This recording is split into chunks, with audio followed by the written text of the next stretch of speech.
벚나무에 대추희망 열리는 풀잎 놀이터. 표광소 시인의 정원.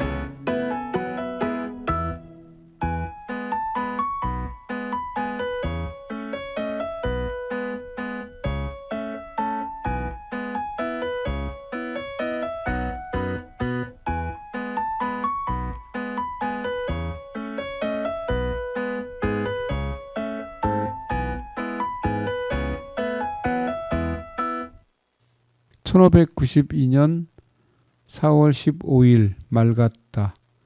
나라 제삿날이라 좌기하지 않았다. 순사의 편지에 대한 답장과 따로 첨부한 글을 수정했다. 곧바로 역자로 하여금 달려가 보내게 했다. 해질 무렵 영남 우수사가 보낸 전통 안에 외선 90여 척이 나와서 부산 앞 전령도에 머물러 정박했다고 했다. 같은 시간에 또 수사의 공문이 도착했다. 외적 350여 척이 이미 부산포 건너편에 도착했다고 했다. 그래서 곧바로 임금님께 올리는 긴급 보고서를 써보냈다. 더불어 순사와 병사, 우수사에게도 공문을 보냈다. 영남 방백의 공문도 도착했는데 그와 같았다. 안녕하십니까? IFM 91.3 서대문 공동체 라디오 힐동 청전소에서 시인의 정원을 진행하는 시 쓰는 사람 표광소입니다. 오늘은 이순신께서 1592년 4월 15일에 쓴 임진일기를 읽었습니다. 시인의 정원은 오늘도 김현덕 씨와 함께 진행하고 있습니다. 현덕 씨 안녕하세요. 네, 안녕하십니까, 김현덕입니다. 네, 음악 한 곡 듣고 이어가겠습니다. 이문세 씨가 부릅니다. 광화문 연가.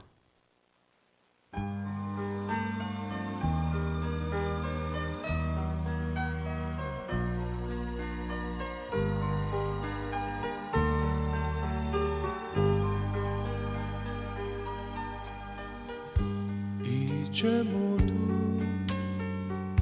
세월 따라 흔적도 없이 변하였지만 덕수궁 돌담길에 아직 남아있어요. 다정히 걸어가는 연인들. 언젠가는 우리 모두 세월을 따라 떠나가지만 언덕 밑 전동길은 아직 남아있어요. 눈 덮인 조그만 교회당. 향긋한 5월의 꽃향기가 가슴 깊이 그리워지며 눈 내린 광화문 내 거리 이곳에 이렇게 다시 찾아와요. 언젠가는 우리 모두 세월을 따라 떠나가지만 언덕 밑 전동길은 아직 남아있어요. 눈 덮인 조그만 교회당.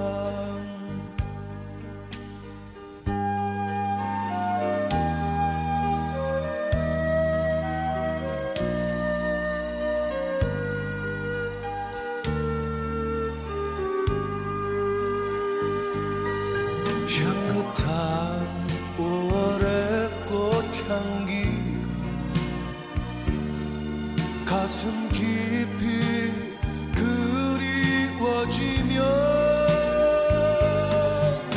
눈 내린 광화문 내 거리 이곳에 이렇게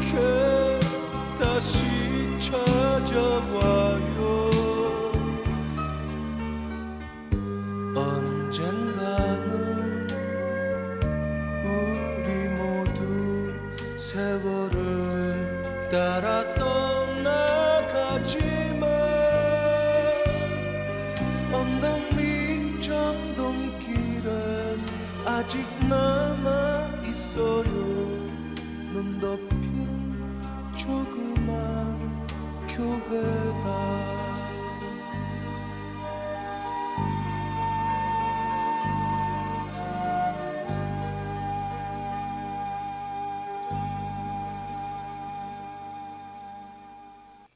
네, 오늘 읽은 이순신 일기에는 나라의 제삿날이라 좌기하지 않았다라고 시작합니다. 이 나라의 제삿날이라고 하는 것은 공의 왕후 한씨가 사망한 날이었습니다. 공의 왕후 한씨는 한명회의 넷째 따님이죠. 네 따님이고 예종의 그 첫 번째 왕비가 되는 장순 왕후와는 자매지간이었습니다. 그 한명회라고 하는 그 사람이 두 딸이 예종과 성종의 그 왕비가 된 거죠. 그런데 불행하게도 예종의 그 왕비였던 장순 왕후도 그렇고 성종의 그 왕비였던 공해 왕후도 그렇고 후사를 갖지 못한 채 그 임종했습니다. 특히 공해 왕후는 그 19살의 세상을 떠났는데요. 떠나기 전에 그 남긴 말이 전해지고 있습니다. 죽고 사는 데는 1000명이 있으니 새 왕후를 모시고 끝내 효도를 다하지 못하여 부모에게 근심을 끼친 것을 한탄할 뿐이다 라고 마지막 말을 남겼다고 합니다. 그 한명회 하면 굉장히 좀 그 평가가 엇갈리는 그 사람인데요. 지금은 이제 한명에 대한 여러 가지 그 연구도 많이 나와서 많이 밝혀졌는데 우선 그 한명회 하면 칠삭동이라고 이제 이렇게 알려져서 굉장히 그 좀 모자란 사람으로 이렇게 뭐라고 할까 좀 덜 된 사람이라고 할까 좀 그런 식으로 이렇게 칠삭동의 한명회라고 이렇게 그 부정적인 이름을 많이 불렸는데 아마 그것은 유교에서 영향을 받은 어떤 지식인들에게 의해서 한명회의 어떤 그 별명이 되지 않았을까 싶은데 실제로는 그 칠삭동이긴 했는데 성장 과정에서는 큰 문제가 없었던 것 같습니다. 그래서 잘 자랐고요. 그리고 이제 그 집안이 굉장히 좀 그 한미한 집안인 것처럼 이렇게 그 알려져 있었는데 사실은 명문가 집안이었습니다. 그래서 금수저 출신이었다라고 이제 그 알려져 있고요. 어떤 그런 사람인데 굉장히 그 세조가 왕이 되는데 지대한 공을 그 끼쳐서 세조의 총애를 받았던 권신이었습니다. 그 덕에 두 분이 왕비가 따님이었던 거죠. 그분의 그 제삿날이어서 아마 좌기하지 않았다라고 이제 그 일기에 적었고요. 그러나 그날 일기는 참 그 저희 한반도가 역사가 굉장히 긴데 그 역사상 굉장히 그 가장 큰 비극이었다라고 평가받고 있는 임진왜란이 발발한 사실을 그 전달받은 사실은 그 임진왜란은 이순신께서 이 편지를 받고 알기 이틀 전에 일어난 사건이었습니다. 그런데 그 사건이 부산에서 벌어진 사건이 여수로 전달되기까지 이틀이 걸린 거잖아요. 그 이틀 사이에는 이미 그 전쟁은 판가름이 된 사이였고요. 부산은 함락됐고 그 뒤에 이제 그 원균이 보낸 편지를 통해서 외선 90척이 부산 앞 전령도에 머물러 정박한다라는 편지가 왔고 또 그 다음에 바로 온 그 공문에 외적 350여 척이 이미 부산포 건너편에 도착했다라고 했습니다. 그러니까 전쟁이 이제 시작됐다는 것을 알리는 편지가 도착한 거죠. 이런 긴박한 상황이었다는 것을 말씀드리고요.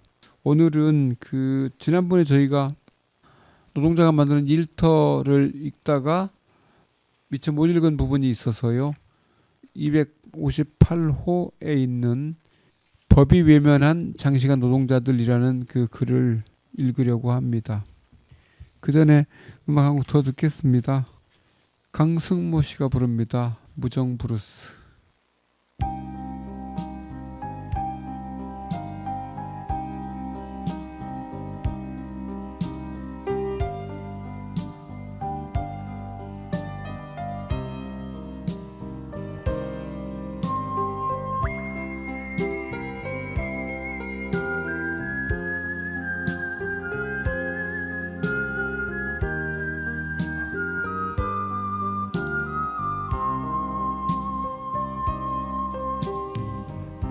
이제는 애원해도 소용없겠지. 변해버린 당신이기에 내 곁에 있어 달라 말도 못하고 떠나야 할 이 마음. 추억 같은 불빛들이 흐느껴오는 이 밤에 상처만 남겨두고 떠나갈 길을 무엇하러 왔던가.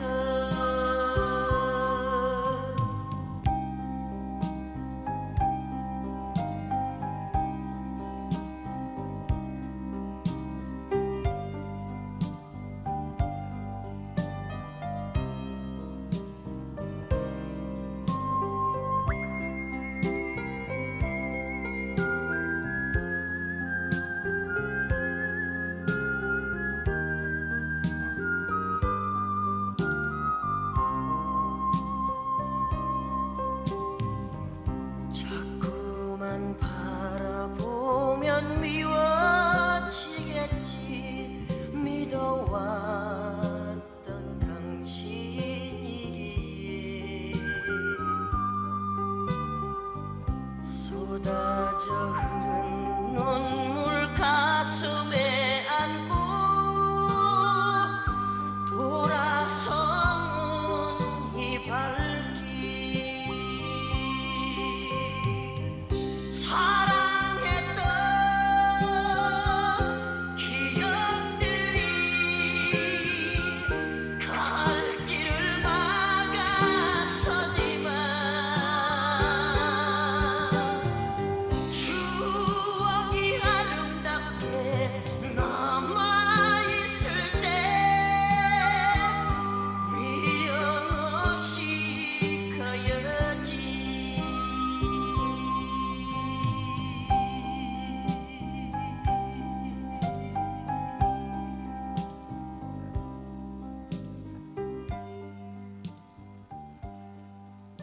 노동자가 만드는 일터 통권 258호 2025년 11월호입니다. 풀어쓰는 노동시간 법이 외면한 장시간 노동자들 장종수 노동시간센터 운영위원 직장갑질 119 주 4.5일제 이야기가 한창이다. 근로기준법을 개정한다거나 실노동시간 단축 지원법을 마련한다는 등의 얘기가 있지만 아직 구체적 실체는 드러나지 않았다. 한국의 노동시간이 줄어들고 있으나 여전히 과로하는 현실에서 노동시간 단축 노력은 환영할 만한 일이다. 그러나 노동시간 단축 논의는 주 5일 일하는 보통의 노동자에 초점을 맞춰 있는 듯하다. 근로기준법은 노동자를 보호하지만 5인 미만 사업장 노동자, 특례업종 노동자 등에게 예외 규정을 두어 차별한다. 또 근로기준법은 근로기준법상 근로자만을 보호한다. 근로기준법 안팎에 배제된 노동자가 있다. 이들은 애초 주 4.5일제 논의가 비껴가는 노동자다. 주 4.5일째 논의박 노동자들이 많다. 너무나 많다. 5인 미만 사업장 노동자들. 5인 미만 사업장에서 일하는 노동자 수는 2023년 통계 기준 320만 명이 넘는다. 전체 임금 노동자의 15%를 상회한다. 그러나 근로기준법은 이들을 차별한다. 노동시간 역시 마찬가지다. 근로기준법은 5명 이상의 근로자를 사용하는 모든 사업 또는 사업장에 적용한다고 정하고 상시 4명 이하의 근로자를 사용하는 사업 또는 사업장에 대하여는 대통령령으로 정하는 바에 따라 이 법의 일부 규정을 적용한다고 정하고 있다. 즉 5인 미만 사업장은 근로기준법이 원칙적으로 적용되지 않고 대통령령에 따라 일부 규정만 적용된다. 노동시간과 관련해 시행령 별표 1이 이들에게 적용하는 규정은 4시간마다 30분의 휴게 시간을 보장하는 것, 일주일에 1일의 유급 휴일을 보장하는 것 외에 없다. 그 결과 5인 미만 사업장 노동자는 노동시간의 제한이 없다. 하루 14시간 일해도 법 위반이 아니다. 하루 8시간, 주 40시간, 주 52시간 등 노동시간 제한 논의에 이들의 이름은 없다. 도입하려다 저지된 주 69시간 노동도 하려면 해야 한다. 한편 이들은 연차 휴가도 없다. 공휴일에 쉬지 못하고 쉬면 임금을 받지 못한다. 정해진 시간을 초과해 일해도 밤 10시 이후 야간에 일해도 휴일에 일해도 1.5배 가산수당이 없다. 노동시간이 길어 여가 시간이 짧으니 소득이 적어도 된다는 의미인지 뭔지 당최 알 수 없다. 5인 미만 사업장은 소매업, 숙박 및 음식점업 등에 특히 많다. 브레이크 타임 15시, 17시를 제외하고 아침부터 저녁까지 식당에서 일하는 노동자, 모텔 프런트에서 밤새워 일하는 노동자의 근로계약서를 숱하게 봤다. 다수는 최저시급 언저리에 일한 시간을 곱한 임금만을 받는다. 5인 미만 사업장이라 대부분 1.5배 수당은 없었다. 물가가 급격히 인상되어 한 끼 외식도 부담이라고 하지만 이들이 없었다면 더 비싼 밥을 먹어야 했을지도 모른다. 근로기준법 제63조 노동자. 법이 제외되는 노동자가 또 있다. 근로기준법 제63조 노동자다. 법 규정 이름마저 적용의 제외다. 이들은 노동시간, 휴게, 휴일 등의 규정이 적용되지 않는다. 농축수산업 노동자, 감시 단속적 노동자로서 적용 제외 승인을 받은 자, 기밀 업무를 취급하는 노동자 등이다. 이들도 노동시간 규제가 없다. 심지어 휴게 시간이 없고 주휴일도 없다. 1953년 근로기준법이 제정된 이래 단 한 번도 개정되지 않았다. 그 결과는 이주 노동자 이야기를 다룬 깻잎 투쟁기에 잘 드러난다. 깻잎밭에서 일하는 캄보디아 노동자 니몰 씨는 2년여 동안 월 평균 308시간을 일했고 여름에는 그 시간이 303시간을 웃돌았다. 월 평균 28.5일 일하고 한 달에 2번 쉬어야 가능한 수치다. 일 평균으로는 10시간 50분 정도 일했다. 하지만 이렇게 일해도 법 위반이 아니다. 주 40시간 일하는 직장인들의 월 평균 노동시간은 약 174시간이다. 감시 단속적 근무로 기준법 적용 제외 승인을 받은 노동자도 있다. 근로감독관 직무 규정은 감시적 노동에 대해 수의, 경비원, 물품감시원 또는 계수기 감시원 등과 같이 심신의 피로가 적은 놈으로 단속적 노동에 대해 평소의 업무는 한가하지만 기계 고장 수리 등 돌발적인 사고 발생에 대비하여 간헐적, 단속적인 업무로 정의하고 있다. 그런데 현실은 꼭 피로가 적고 한가하지 않다. 경비원은 24시간 막교대 근무를 하고 그 시간에 민원 처리를 비롯한 갖은 업무를 한다. 절대 피로가 적지 않다. 또 시설관리 등 단속적 업무를 수행하는 노동자들은 한쪽 벽을 가득 채운 CCTV를 주시하고 수시로 순찰하는 등 사실상 계속적 업무를 한다. 절대 한가하지 않다. 특례업종 노동자들 아직 남았다. 육상, 노선, 여객, 자동차 제외, 수상, 항공 및 기타 운송 관련 서비스업과 보건업 등 5개 특례업종 노동자다. 5개 업종 노동자의 수는 100만 명 이상으로 추산된다. 이들은 사용자가 근로자 대표와 합의하면 주 12시간을 초과한 노동을 할 수 있다. 특례업종이라고 특이하지 않다. 오히려 생활에 밀접한 업종들이다. 여기에는 쿠팡 등 물류를 기반으로 한 사업이 포함되고 저가 항공사, 수출입 물량 대다수를 처리하는 해운 물류 산업 등이 포함된다. 병의원은 말할 것도 없다. 우리 생활이 이롭기 위해 특례업종 노동자는 특별히 더 일해야 한다. 노동법 박 노동자들. 마지막이다. 노동법 근로기준법 박 노동자들이다. 프리랜서 특수고용 노동자, 플랫폼 노동자가 여기 포함된다. 가장 열악하다. 노동법이 보장하는 최소한의 보장마저 적용되지 않는 이들이다. 최근 직장갑질 119에서 한 설문조사에서 이들이 가장 필요로 하는 권리로 실업급여, 퇴직금 지급, 연차휴가, 노동시간 제한, 최저임금법 적용 순으로 꼽았다. 장시간 노동 문제는 기본값이다. 슬프게도 이들의 바람은 근로기준법을 적용받는 보통의 노동자라면 누구나 보장받았을 권리다. 이런 비정형, 비임금 노동자가 800만 명이다. 택배기사, 배달노동자, 디자이너 등 산업 전반에 흩어져 있다. 일일이 나열하기도 어렵다. 4.5일제는 누구를 위한 것인가? 배제된 이들의 장시간 노동으로 운영되는 노동이 한둘이 아니다. 이들 덕에 저렴하게 밥을 먹고 옷을 사고 편하게 잔다. 의식주 모두를 빚진다. 그런데 4.5일제가 되면 이들의 노동도 0.5일이 줄어들 수 있을까? 이들에게 0.5일은 몇 시간일까? 이들이 원래 5일을 일했나? 0.5일 노동시간 단축이 배제된 이들을 또 배제하는 일은 없어야 한다. 이제 그들의 노동시간을 줄여야 할 때다. 네, 음악 한 곡 듣겠습니다. 김현숙 씨가 부릅니다. 그날.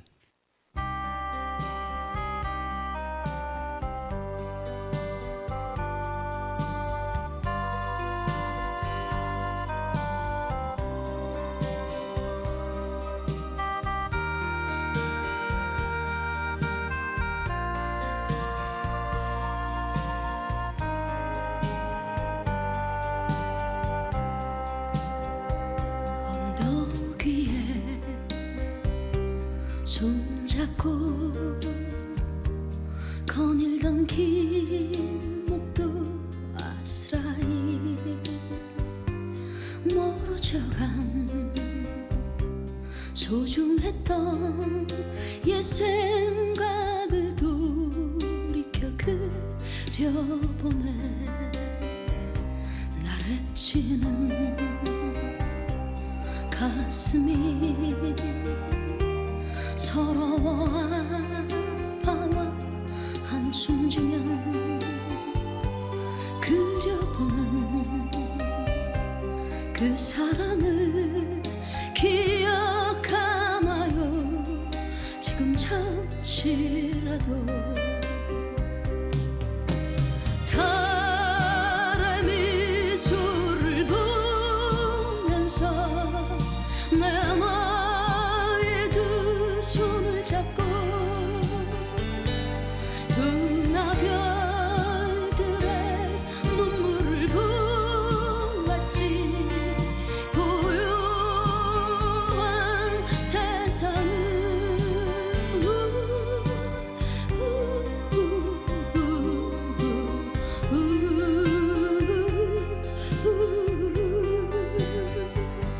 한아름의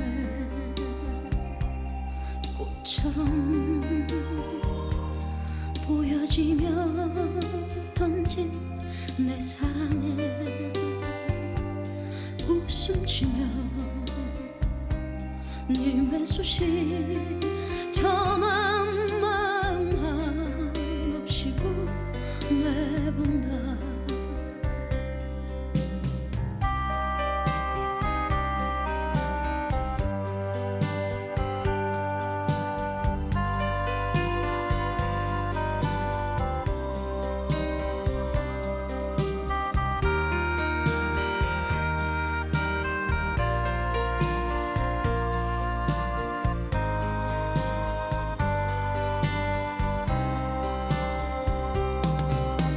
달의 미소를 보면서 내 너의 두 손을 잡고 두나별들의 눈물을 보았지 고요한 세상을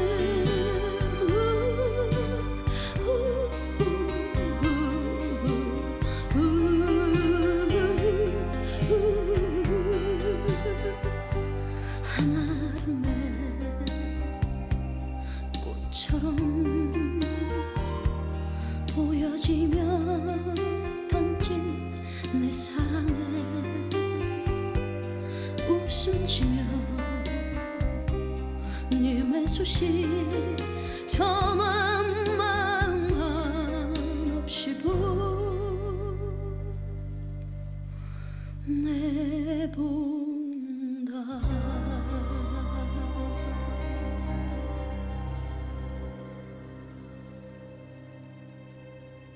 계속해서 노동자가 만드는 일터 2025년 11월호를 읽겠습니다.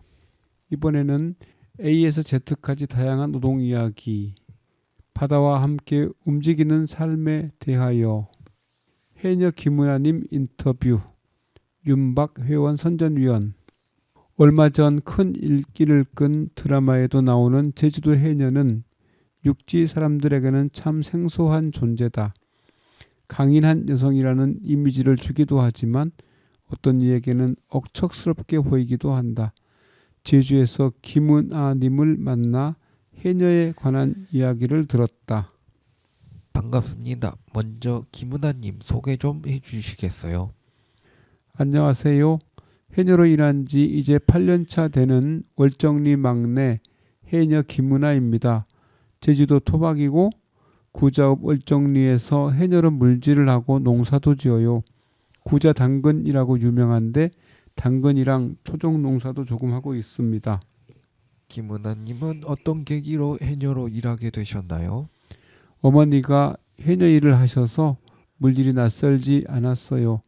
원래 제주시에서 사회복지사로 일하다가 가족들이 편찮아지면서 돌볼 사람이 없어서 고향 월정리로 돌아왔고 먹고 살려고 해녀 일을 시작한 거죠.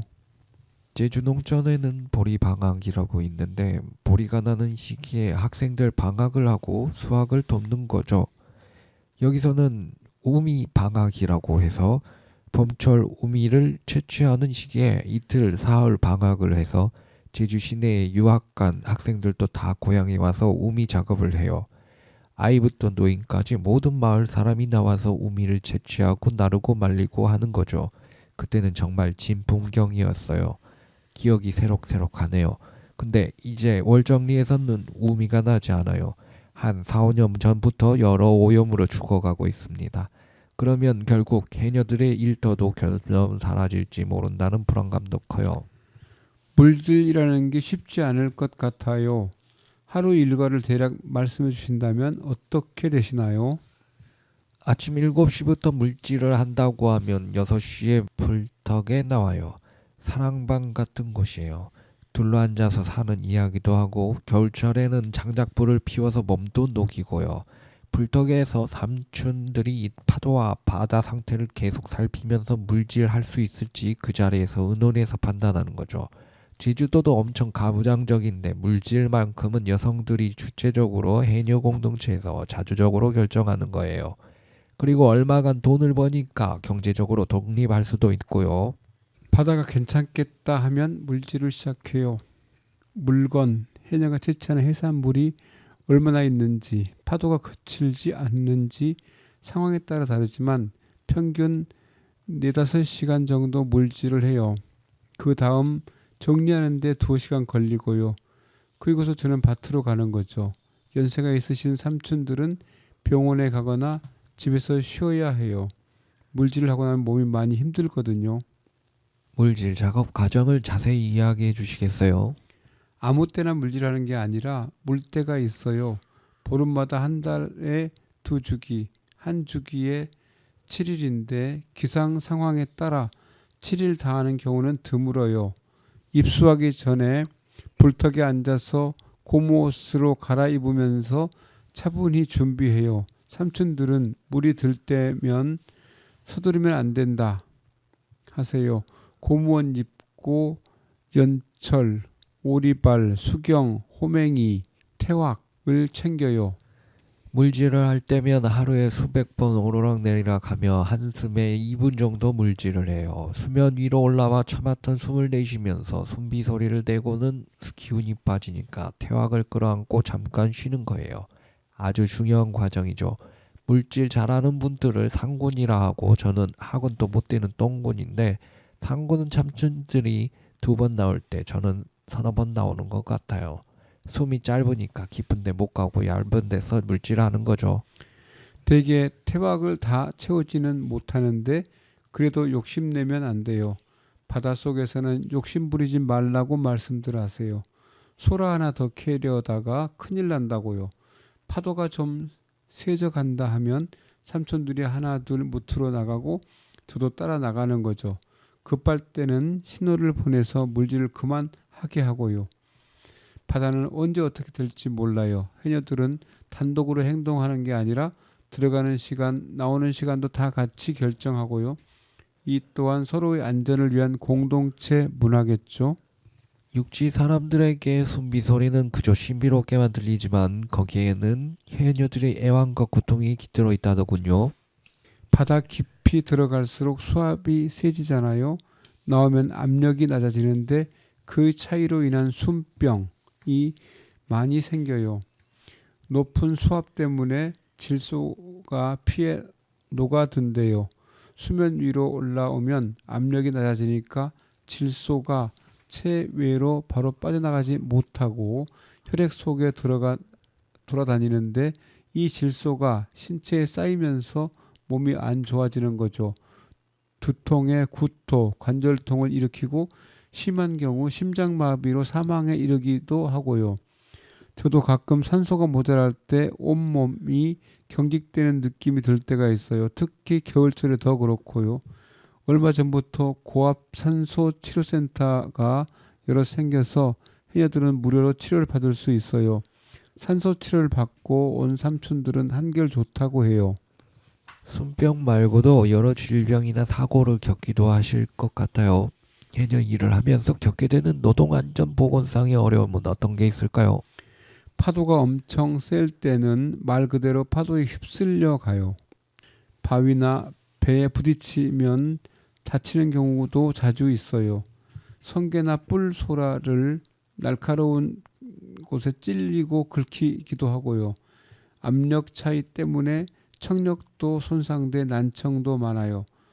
해녀 삼촌들 목소리가 큰 게 다 이유가 있죠. 파도의 저항을 이기며 물질하다 보면 근육통에 온몸이 아파요. 미끄러지면서 낙상이나 타박상을 입기도 하고요. 젊은 삼촌이라고 해도 60대 후반이신데 이런 분들이 소라 같은 해산물이 담긴 태왁을 들고 오거든요. 무태 나와서 50kg 넘는 물건을 짊어지고 100m 이상 걸어와야 해요. 여기까지가 해녀의 일이에요. 남편이나 집안에 도와줄 남자가 있으면 들어주기도 하지만 그렇지 못한 분들도 많거든요. 월정리라는 아름다운 해변으로 이름난 곳이라 항상 관광객들로 붐비잖아요. 또 김은아님께는 다른 무엇보다 삶의 터전이고요. 그 바다에 오폐수가 방류된다고요. 아직도 많은 사람이 월정리 가까운 곳에 오폐수를 처리하는 하수 처리장이 있다는 사실을 잘 몰라요. 우리가 물질하는 바다에 온갖 더러운 물을 버리는 거예요. 하수 처리장 공사가 시작된 97년에는 월정리가 먹고 살기도 힘들었고 관에서 한다고 하니 믿었던 것도 있고요. 그 뒤로 제주 동부의 인구 증가와 관광객 유입을 이유로 하수 발생량이 늘면서 계속 증설해 왔어요. 처음에 공사 막는다고 저희가 보초를 섰거든요. 어느 날 밤에 공사 차량이 들어온 거예요. 제가 해녀 회장님한테 전화를 했는데 마을 동별로 다 연락이 갔나 봐요. 밤 10시에 해녀 삼촌들은 파자마 차림으로 오토바이를 타고 총출동했어요. 그때는 정말 뭉클했는데. 최근 법원에서도 월정리 주민이 아니라 제주도에 손을 들어줬고요. 저울치를 해보니 공공의 이익이 더 크다고 판결한 게 너무 화가 났어요.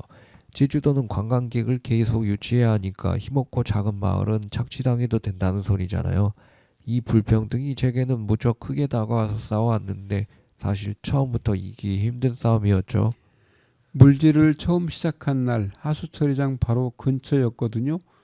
바다에서 이상한 냄새가 나는 거예요. 제가 물질해온 몇 년 사이에도 점점 바다가 변하는 걸 알 수 있어요. 물론 오폐수만이 아니라 기후위기도 영향을 끼쳤을 거예요. 하지만 월정리에 그 많던 우미는 다 사라졌고요. 삼촌들이 말해요. 나보다 바다가 먼저 죽을 것 같다고요. 마지막으로 일터를 읽는 독자들에게 하고 싶은 말씀을 남겨주시겠어요? 해녀가 강인한 느낌이 있지만 긍정적인 이미지만 있는 건 아니거든요. 억척스럽다는 건 비옥하지 않은 땅과 거친 파도에서 배곰지 않게끔 살아왔다는 맥락이 있는 거죠. 제주도에는 8월에 금채기가 있어요. 산란기에 소라, 문어를 보호하려고 채취를 금하는 거죠. 그 시기에 해녀 삼촌들이 바다를 지키시는데 관광객이나 다이버들과 마찰이 빚기도 해요. 삼촌들 목소리가 크고 제주도 어강이 세서 화나는 걸로 들릴 수 있어요. 바다가 해녀들 거예요?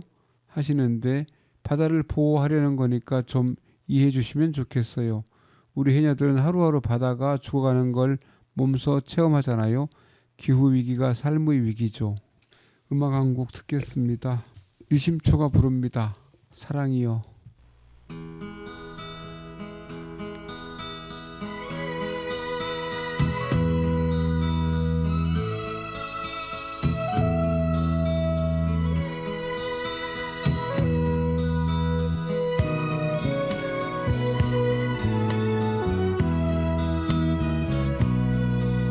별처럼 아름다운 사랑이여 봄처럼 행복했던 사랑이여 머물고 간 바람처럼 기약 없이 멀어져간 내 사랑아 한 송이 꽃으로 피어나라 지지 않는 사랑의 꽃으로 다시 한번 내 가슴에 돌아오라 사랑이여 내 사랑아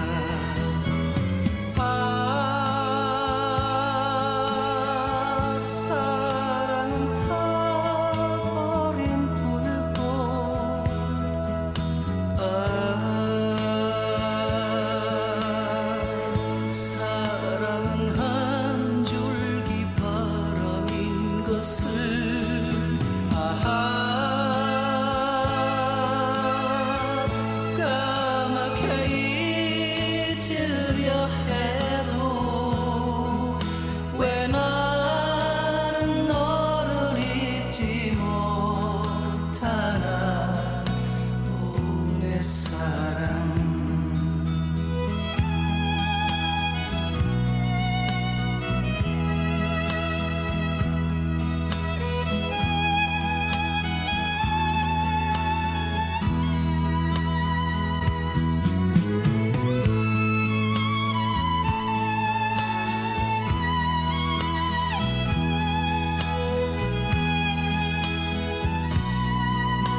계속해서 노동자가 만드는 일터 2025년 11월호를 읽겠습니다.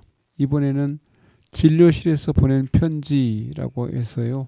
생의 마감에도 준비와 선택이 가능할까요? 장영우 회원, 내과 의사. 저는 요즘 한 종합병원에서 내과 의사로 근무하고 있습니다. 외래 환자를 진료하고 상태가 중증이라고 판단하면 입원을 결정하여 치료합니다. 응급실을 경유하여 입원하는 환자들도 진료합니다. 전공의로 수료를 마친 지 대략 10여 년이 지났습니다. 당시 90세 이상의 환자를 보는 건 매우 드물었습니다. 하지만 지금은 비교적 흔하게 90세 이상의 어르신들이 외래 진료실로 직접 오셔서 진료받고 다시 귀가합니다. 물론 거동이 힘들어 요양원이나 요양시설이 있어서 보호자분들이 대신 와서 투약하는 경우도 많습니다. 70세를 의미하는 고희는 이제 드물지 않은 병원에서는 아주 흔한 연령대가 되었습니다. 누구도 자유로울 수 없는 나이들, 질병, 죽음의 고통, 학생 전공의 시절 환자가 호소하는 증상에 병명을 붙여서 또는 진단해서 치료 프로토콜에 맞추어 환자를 진료하는 공부와 훈련을 많이 받았습니다. 호흡곤란을 호소할 경우 원인이 무엇인지 검사를 통해 그 원인이 심장인지 폐질환인지 아니면 다른 문제인지 규명하고 이에 따라서 적절한 처방을 하게 됩니다. 고령의 환자들을 진료하다 보면 젊은 환자들과는 양상이 다릅니다. 같은 증상이라도 젊은 환자와는 완전히 다르게 나타나서 발열 없이 폐혈증이 진행되기도 하고 심근경색이라도 흉통 없이 전신 쇠약이나 의식 저하로만 나타날 수도 있습니다. 혈액 검사나 영상 검사에도 단순히 한두 개의 이상 수치만 보이지 않고 여러 이상 소견이 동반됩니다. 그래서 수치나 검사 하나에만 의존할 수 없고 혈액 검사와 영상 소견 등을 종합하여 임상적으로 판단해야 하는 경우가 많습니다. 과거에 배운 대로 진료하기에는 비전형적인 경우가 흔합니다. 고령의 어르신들에게 약물을 투여하는 것도 쉽지 않습니다. 여러 기저질환으로 다양한 약물을 복용합니다. 조금 과장하면 약만 먹어도 배가 부를 정도로 10가지 이상의 약물을 복용하는 경우도 종종 있습니다. 이런 경우 약물들 간의 상호작용을 고려해야 하고 신장, 간 기능 저하로 인해 약물의 부작용이 발생할 수 있음을 염두에 두어야 합니다. 그래서 최고의 치료보다도 부작용이 없을 정도의 차선 치료가 더 적합한 경우도 많습니다. 히포크라테스가 말한 do not harm, 즉 피해를 주지 말라는 말을 되새기며 환자의 상태를 고려하여 적정한 타협점을 찾는 경우가 많습니다.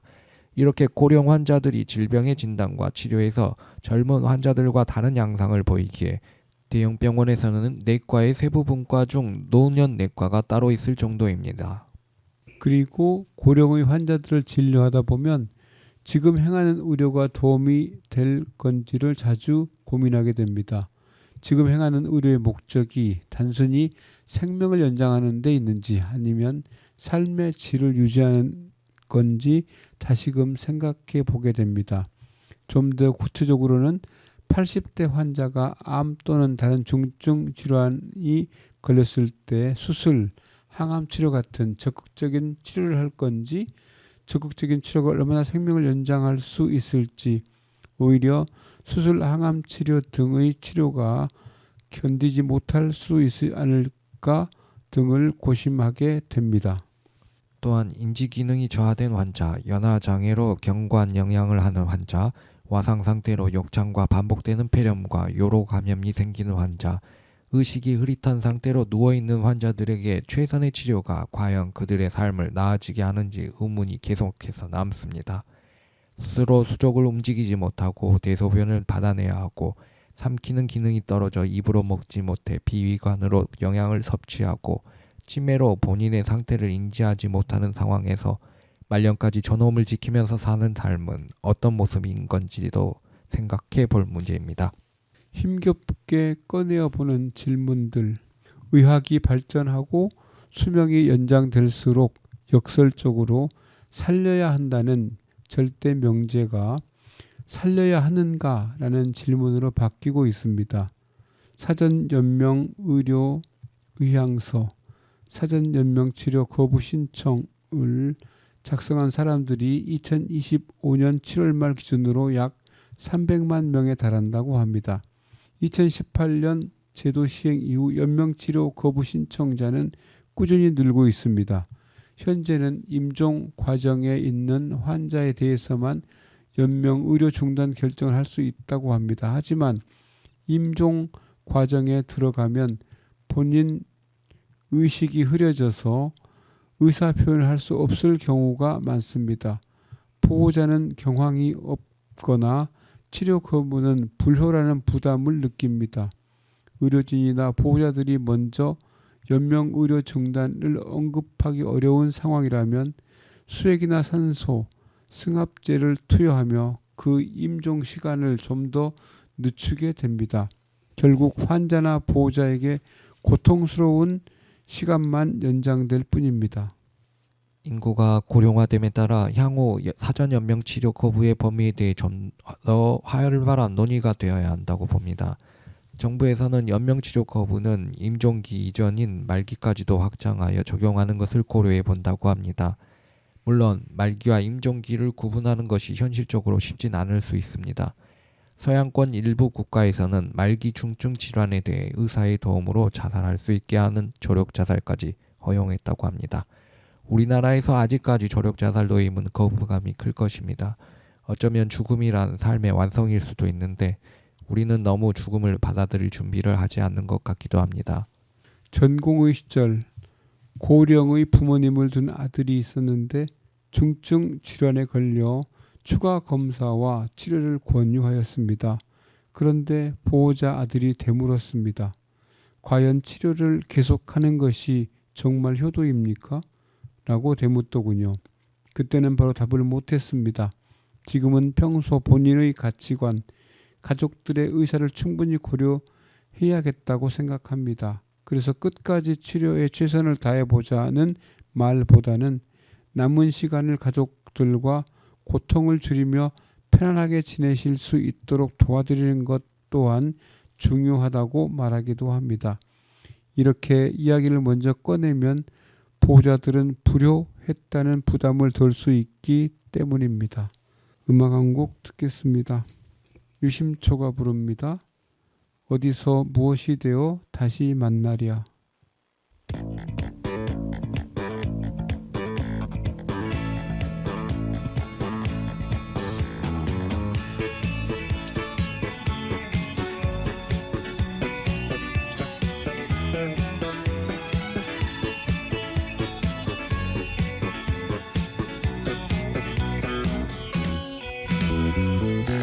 저렇게 많은 별들 중에 별 하나가 나를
오늘은 1592년 4월 15일에 이순신께서 쓴 임진일기를 읽었습니다.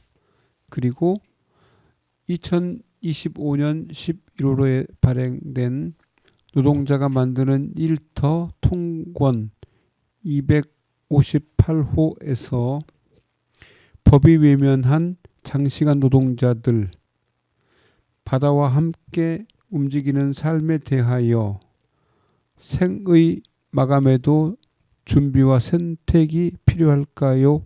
등을 읽었습니다. 오늘 제가 준비한 내용은 여기까지입니다. 다음 주에 또 뵙겠습니다. 고맙습니다. 감사합니다. 1592년 4월 15일 말 같다. 나라 제삿날이라 좌기하지 않았다. 순사의 편지의 답장과 따로 첨부한 글을 수정했다. 곧바로 역자로 하여금 달려가 보내게 했다. 해 질 무렵 영남 우수사가 보낸 전통 안에 외선 90여 척이 나와서 부산 앞 전령도에 머물러 정박했다고 했다. 같은 시간에 또 수사의 공문이 도착했다. 외적 350여 척이 이미 부산포 건너편에 도착했다고 했다. 그래서 곧바로 임금님께 올리는 긴급 보고서를 써 보냈다. 더불어 순사와 병사, 우수사에게도 공문을 보냈다. 영남 방백의 공문도 도착했는데 그와 같았다.